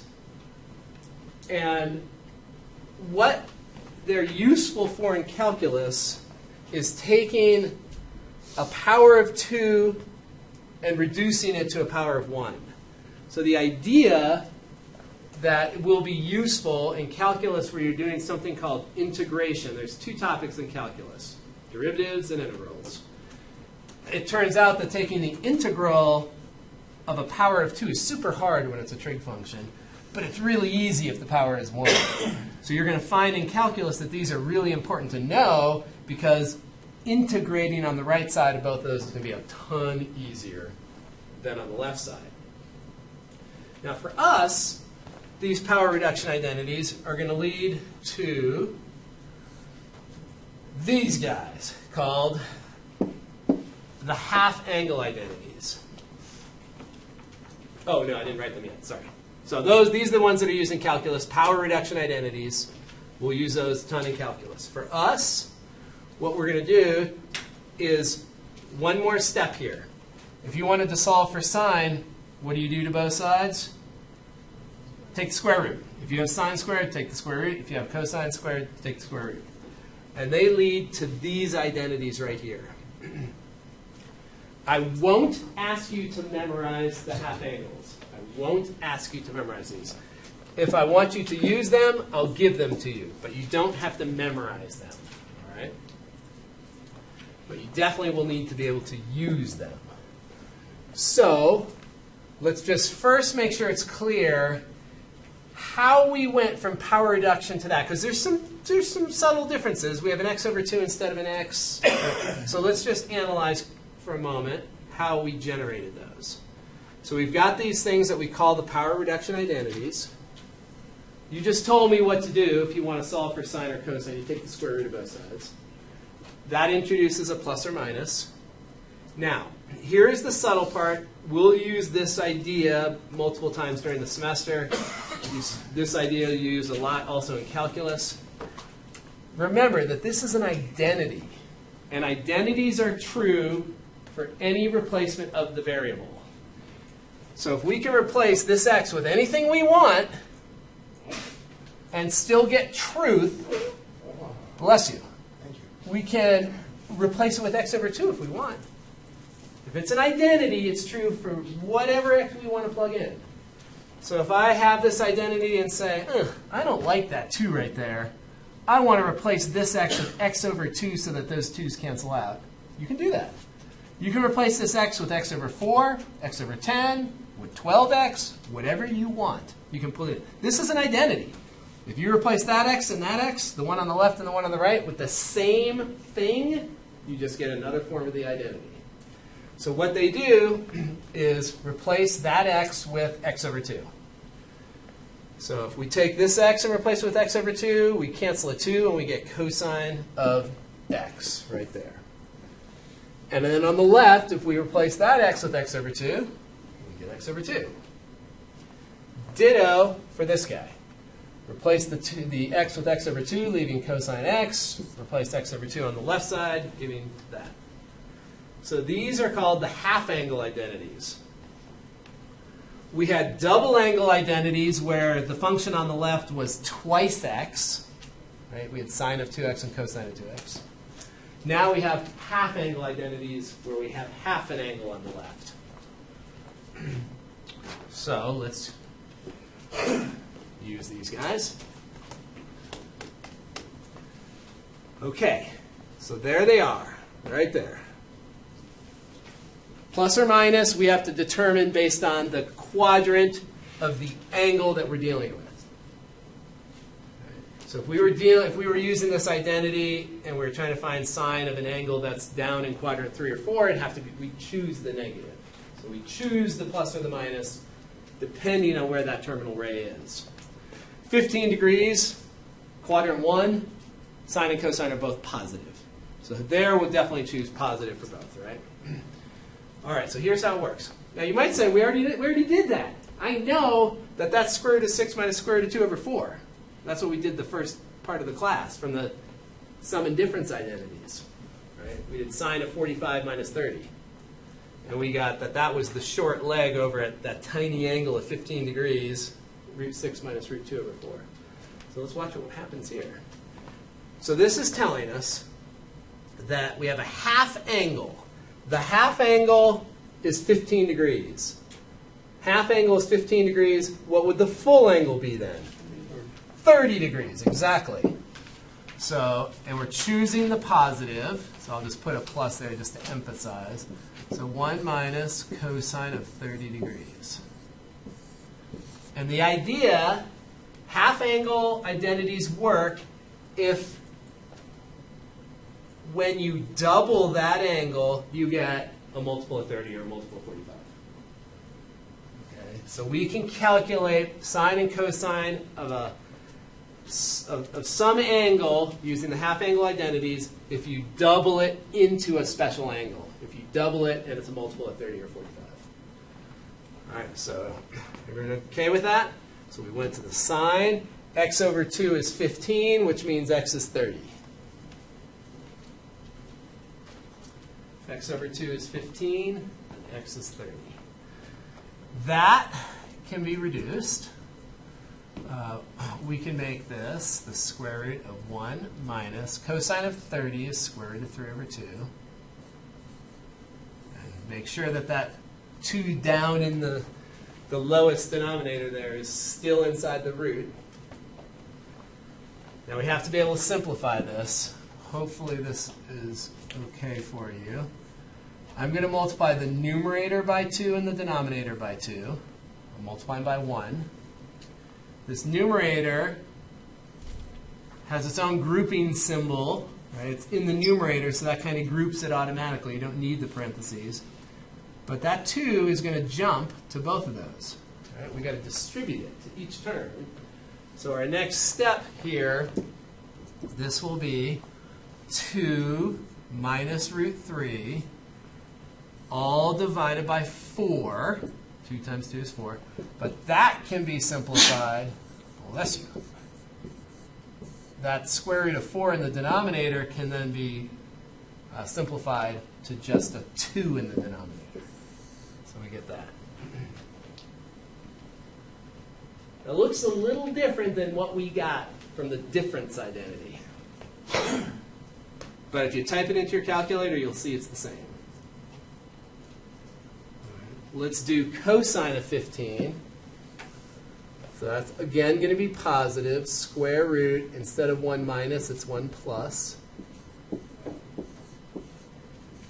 Over 2.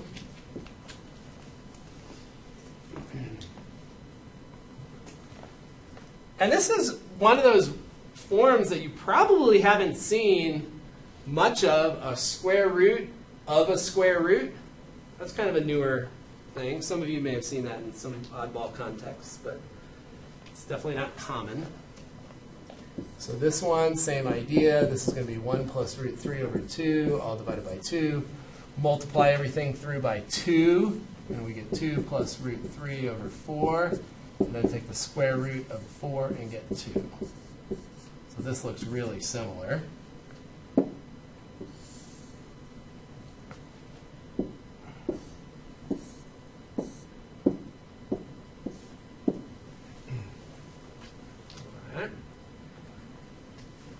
Tangent, again, I'm not going to have you memorize a new formula for tangent. We could use one of those if we wanted, but we could also just use these guys. If you wanted, you could do sine divided by cosine. If you want, right? Doesn't matter. Or you could use one of these. Let's use one of these. Let's use that one this time. Let's go ahead and just use a different one. So this is going to be cosine of 30 over sine of 30. So if you have the identity in front of you, you should be able to use it. So if we say that tangent, we're going to use that one for tangent. We double the 15 to 30, and we have that. And then 1 minus cosine of 30 is root 3 over 2. Sine of 30 is 1/2. Dividing by 1/2 is the same as multiplying by 2, and we end up with 2 minus root 3 for tangent.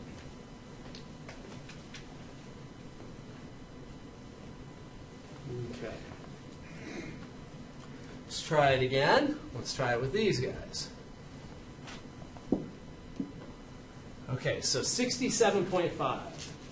Obviously, that's not a special angle. We have no idea what the sine and the cosine of that are. We do know they're both positive, but that's not a multiple of 30 or 45. So then we say to ourselves, if we can double that and get a multiple of 30 or 45, we can use the half angle identity. Because the half angle identity has the double of that on the right, and that's what we need to be able to evaluate. If we can evaluate twice that angle, we can use a half angle identity. Okay, and when we double that, we get 135. That is a multiple of 45, so we can use the half angle identity then. All right, so this is going to be, again, it's positive because we're in quadrant 1. So it's going to be 1 minus cosine of 135 divided by 2. So this will be the square root of 1 minus root 2 over 2 negative. Cosine of 135, quadrant 2, cosine is negative. That's all divided by 2. Now here's the piece that you've got to get comfortable with. If you have a fraction, if you multiply the same quantity by each term in the fraction, you'll get equality. So if I look at that fraction, I see 3 terms. I can multiply them all by the same thing, and I'll get equality. That's really just multiplying by 1. So if I multiply this by 2, and this by 2, and that by 2, it's equal. As long as you do the same thing to each term in there, it works.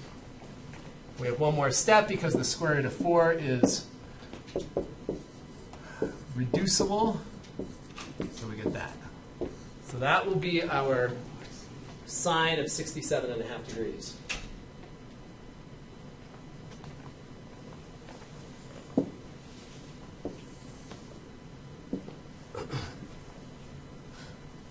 right, cosine. You guys do cosine and see if you can walk yourself through. And the biggest hurdle, it's not a hard step, but it's not one that you do a lot. It tends to be this step right here. It tends to be that simplification step. So make sure that you're comfortable with that you understand why that works.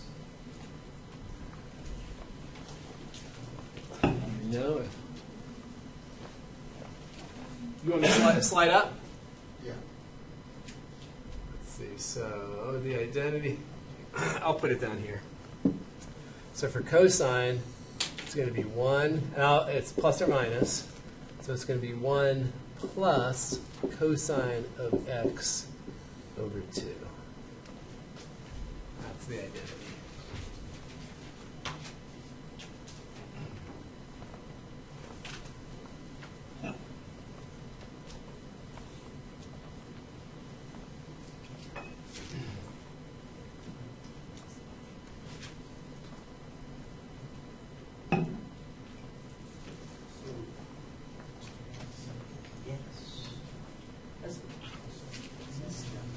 You're right.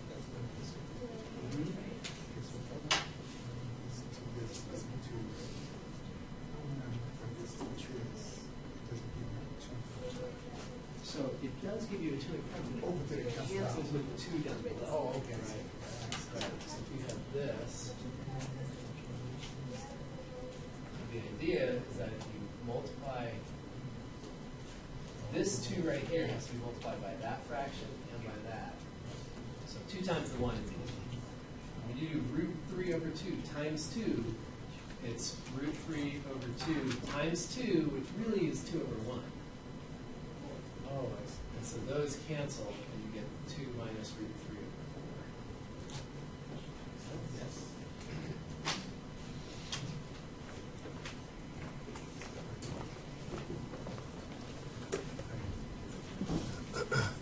So we're going to choose positive in this case, and we should end up with your first step should look like that. Okay. And up to this point, most of you are probably fine up to this point.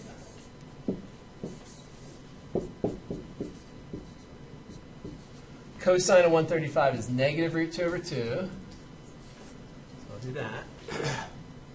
So now, at this step, I'm going to multiply each of those individual fractions by 2. So that's going to be 2 minus. If you multiply this fraction by 2, it has a 2 in the denominator, so it's going to cancel with the 2 I'm multiplying it by. So that will be just root 2, denominator 4, and then you can simplify one more step. So we get that. Is that negative? This one is going to be positive because we're in quadrant 1. So the angle, the original angle is going to dictate whether we get plus or minus, not the doubled angle. So the doubled angle will dictate that sign, but not that outside sign. And then tangent, let's choose a different one. Let's use sine over 1 plus cosine. Sine over 1 plus cosine.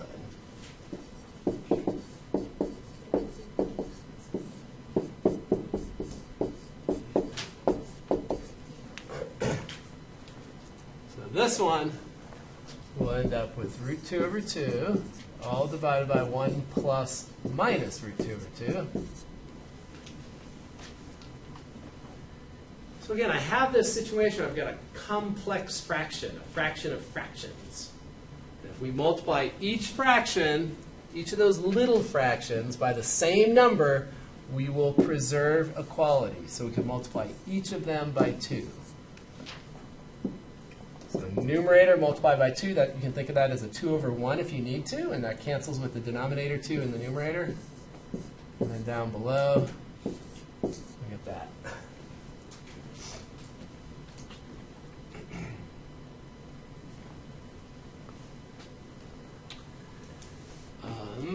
Anyone remember how to rationalize that denominator? Does anyone? Conjugate. Pardon? Would be the Conjugate, yeah, conjugate. You remember that? So if your denominator is, if it was just square root of 2, you multiply by root 2 over root 2. But if it's a two-termed expression, then you have to multiply by the conjugate. And what is the conjugate of that? 2 plus square root of 2. So this would be how you rationalize that denominator. Let's just walk through that to make sure you understand. So in the numerator, the root 2 on the left here is all by itself, and it's going to be multiplied by this expression over here. So it's going to distribute. We're going to end up with 2 root 2 plus root 2 times root 2, which is just 2. Okay, that part's generally the easier part. It's the denominator that tends to be more problematic. You remember this, I'm sure. If you multiply by a minus b, if you multiply a minus b times a plus b, what happens to the middle term here? Yeah, it goes away. Right? A minus b times a plus b is just a squared minus b squared. It's called a difference of squares. And it has no middle term because here the inner is minus ab and the outer is plus ab. And so when you multiply it out, you end up with the middle terms canceling. So you just have that. And that's what happens. That's the whole point down here. That's why we multiply by the conjugate, so that we're creating a difference of squares. So watch what happens. When we do first, we do 2 times 2, we get 4. We do outer, we get positive 2 root 2. We do inner, and we get negative 2 root 2. And then we do last. That's minus root 2 times root 2. That's minus 2. And so what we see is that these guys cancel, which is the whole point. That allows us to get rid of the square roots. And now we end up with an expression with no square roots down in the bottom. We end up with just a 2, right? 4 minus 2. And then last step, we can distribute. That 2 can distribute into the numerator, giving us root 2 plus 1. That 2 has to distribute to both terms in the numerator. It's got to go into this term and into that term. The denominator is shared by the numerator. So is there any point, any question up there where you're really baffled?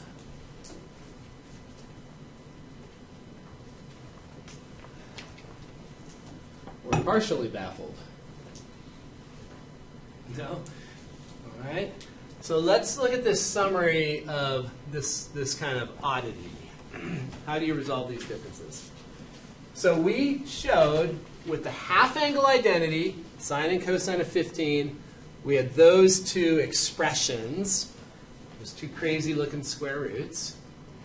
We also showed at the beginning of class that sine and cosine of 15 using the sum and difference identities were those two other expressions. It's very easy to type those into the calculator and see that, oh yeah, they seem to be the same. It doesn't prove it, though, when you type it into the calculator. Just because it matches on 6 places or 10 places or 20 places, that doesn't mean they actually are equal. You can prove that those are equal, though. You can prove that this and this are equal. And you can prove that the other two are equal. It's not easy. I'll give you extra credit if you can do it. So on the next test, there'll be an extra credit question. And that extra credit question will be, how do you prove that these two are equal? And we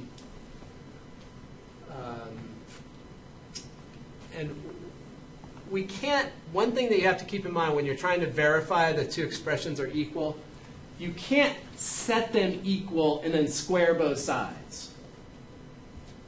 Because you're assuming what you're trying to prove if you're doing that.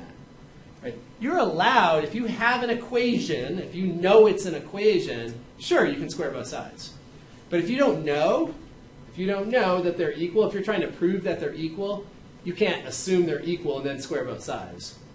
That might give you some insight into how the arithmetic works to prove, but that's not a proof. You can't set them equal and then do something to both sides. You can't do that. Right, so somehow you would have to get from this one to this one without using that one. So somehow you have to take this expression and manipulate it. You could multiply top and bottom by something, like a version of 1. So you could multiply top and bottom by square root of 2 plus root 3 or something. You could do all sorts of things like that. But you can't set them equal and then square both sides. That won't work. So you have to do an algebraic manipulation to get from one to the other. So this one, if you wanted, you could multiply top and bottom by root 6 plus root 2 over root 6 plus root 2. Something like that. So play around with it. I'll put a extra credit problem on the next test. All right, so 24 sector circle.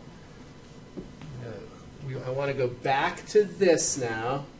We did it at the beginning of class, and now it's the end of class. And I want to give you a couple minutes to practice this and make sure that you're getting it.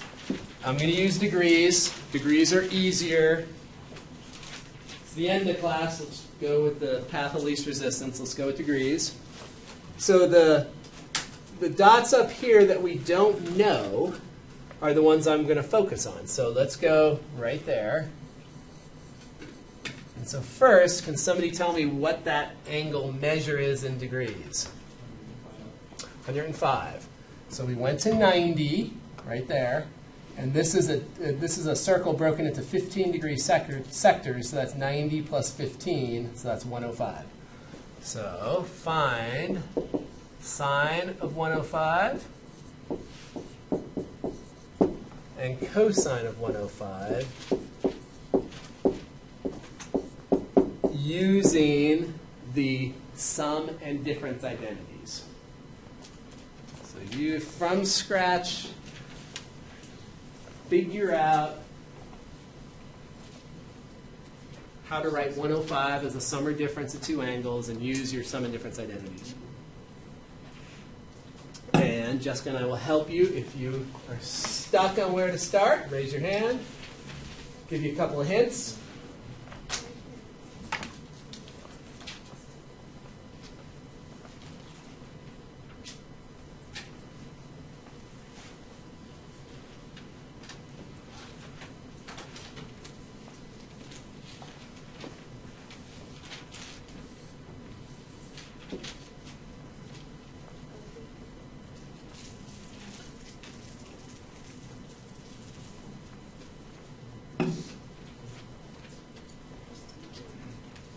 I'll get this test back to you on Tuesday.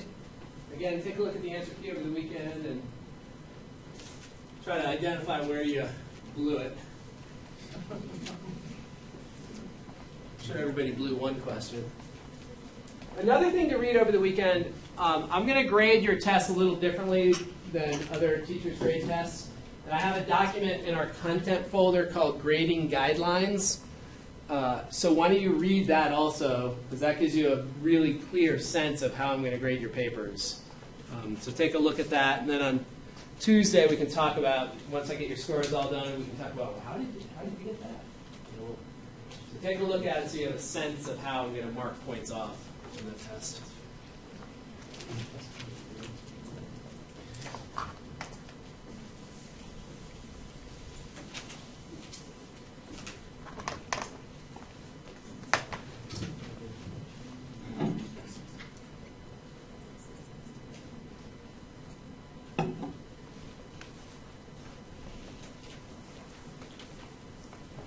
My guess on this one is that everyone's going to choose the same two angles. Oops, sorry. The obvious angles, right? Is anybody choosing subtraction? Yeah. Oh, nice! Subtraction. Subtraction.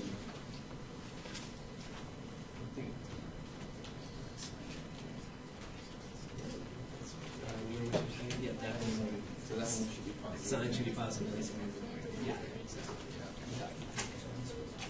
A couple of subtractors.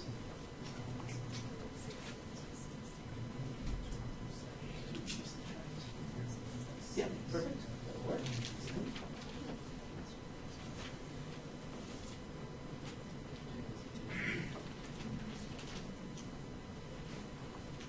So we want to add to that. Mm-hmm. Yeah, perfect. That's right.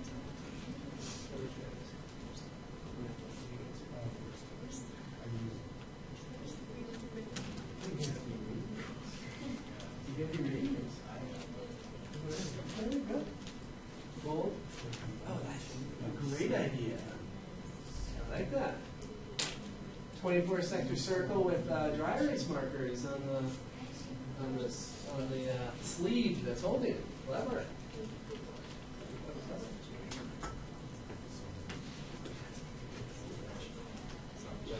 Oh no, that's fine. Yeah. Right. Kind of intuitively know that's where we should go. We're getting along with that. Good.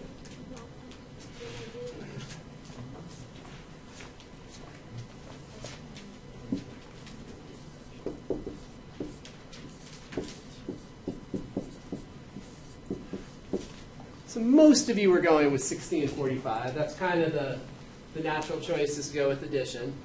If you're looking at the picture of your circle here, you know you're trying to get to the 105. So if you come off, can you use 30?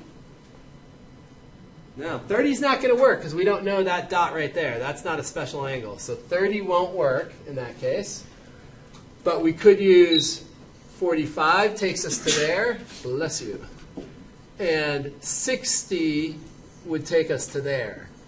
So you could use 45 or 60. So, and it turns out that if you use 45, then the other angle is going to be 60. And if you use 60, the other angle is going to be 45. So if you're doing addition, you're going to get 60 plus 45. Now, if you wanted to do subtraction, you could go to there and subtract 30. So there's 135 minus 30. Or you could go to here, which is 150, and do 150 minus 60. That would also work. I said that wrong. 150 minus 45. 150 minus 45 would also work. So 150 minus 45 or 130 minus 30. Those also work. Let me just get those off so it doesn't get too messy. And then, so our formula here. Does anyone feel like they're not comfortable with the sum formula now? Does everyone have a good sense of how to memorize it? We erase the second angle first, so we get sine of 60. And then what is the second factor? Second factor is cosine. of 45, right? Cosine of the second angle. Good. And then plus or minus? Plus. Plus. Sign same? Plus, yes, plus. And then we process of elimination. We're going to put the others in. And sine of 60, that's the long leg on the 12 sector. And then anytime you use a multiple of 45, it just sort of helps simplify it a little. It gives you a little less opportunity for error, because you know it's a root 2 over 2. Cosine of 60 is 1/2. Root 2 over 2 for sine of 45. So this gives us root 6 over 4 plus root 2 over 4, which combining, there's not a lot of place to make a mistake there. So we'll get root 6 plus root 2 over 4.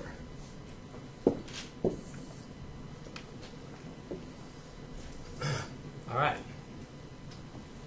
And then for cosine, I'll go through it quickly. Unless someone has a question on that. Is there any step there? So cosine is going to look very similar. So cosine 105. We're going to write it as cosine 60 plus 45. So that's cosine 60, cosine 45. Sine same, cosine opposite. So that's minus sine sine. And then we're evaluating, so we get the root 3 over, cosine of 60? 1/2, that's the short leg. Sine of 60 is root 3 over 2. Root 2 over 2. Two ways to write this. We can write this as root 2 minus root 6 over 4. That absolutely works. That's kind of the natural way with the way the math is there. If you wanted to write it so that it emphasized the geometry we've talked about, you would factor the minus all the way to the front. If you pull that minus out, you would end up with root 6 minus root 2 over 4.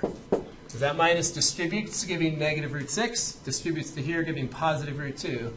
And this emphasizes the geometry, that it's negative 1 multiplied by the short leg, which is what we would expect because we're in quadrant 2, just a little bit over. So it's the short leg, and it's negative. All right, let's pause. Pause till Tuesday. You guys will have a more enjoyable weekend than I think. Although grading your test should be kind of fun, right? Funny. Funny. Funny.